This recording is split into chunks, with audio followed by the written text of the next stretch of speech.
हरियाणा में शिक्षकों की ऑनलाइन ट्रांसफर पॉलिसी ओटीपी को लेकर बदलाव की सुगबुगाहट है। ट्रांसफर को लेकर शिक्षा निदेशालय स्तर पर एक संशोधित प्रस्ताव तैयार कर मुख्यमंत्री कार्यालय सीएमओ को भेजा गया है।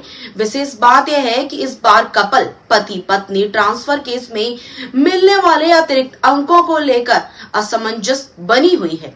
प्रस्ताव में इस विषय पर निर्णय मुख्यमंत्री की मंजूरी पर टिका है। सूत्रों के अनुसार शिक्षा विभाग ने कुछ बिंदुओं पर मॉडल ट्रांसफर पॉलिसी के प्रारूप से छूट मांगी है।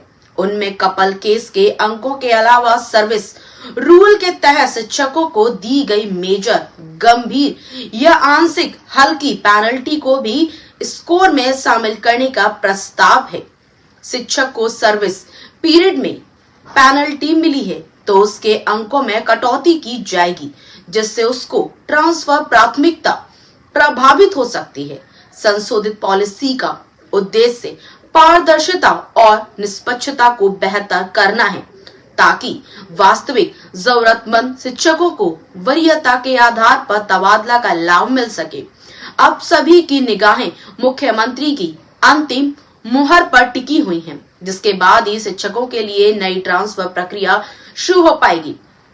शिक्षा विभाग के लिए तैयार की जा रही पॉलिसी में कपल केस में जुड़े अंकों को लेकर भी बदलाव देखने को मिल सकता है, क्योंकि जब सर्वप्रथम वर्ष 2016 में शिक्षा विभाग ने ऑनलाइन ट्रांसफर पॉलिसी इजाद भी, तब पूरे देश में किसी का लाभ दिया जाता था। मगर जब बाद में वर्ष 2023 में पॉलिसी में संशोधन हुआ तो यह शर्त केवल दिल्ली, चंडीगढ़ और हरियाणा में केंद्र में कार्यरत कर्मचारियों तक सीमित कर दी है।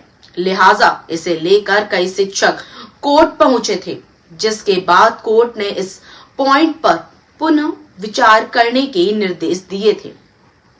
अब हरियाणा सरकार द्वारा मॉडल ट्रांसफर पॉलिसी बना दी गई है और उसमें कपल केस को पूरा भारतवर्ष के लिए लागू करने की सिफारिशें की गई हैं। मगर शिक्षा विभाग की ऑनलाइन ट्रांसफर पॉलिसी में कपल केस के संबंध में मेजर बदलाव होने की सुगबुगाहट है।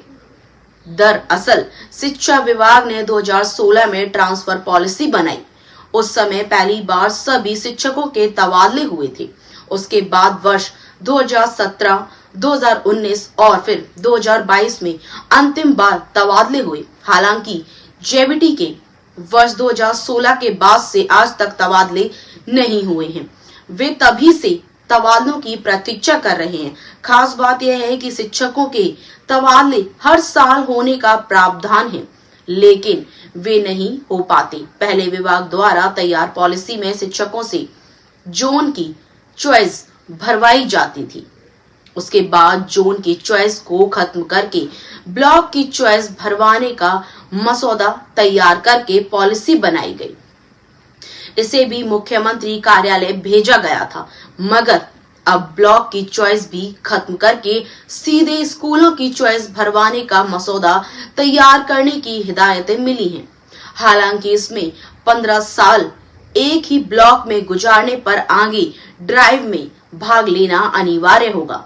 मॉडल पॉलिसी को आत्मसात करते समय इस बात का भी ध्यान रखा जाएगा कि जिन शिक्षकों पर कोई मेजर या आंशिक किसी भी तरह की पेनल्टी लगी है, उसके मुताबिक अंक काटे जाएंगे।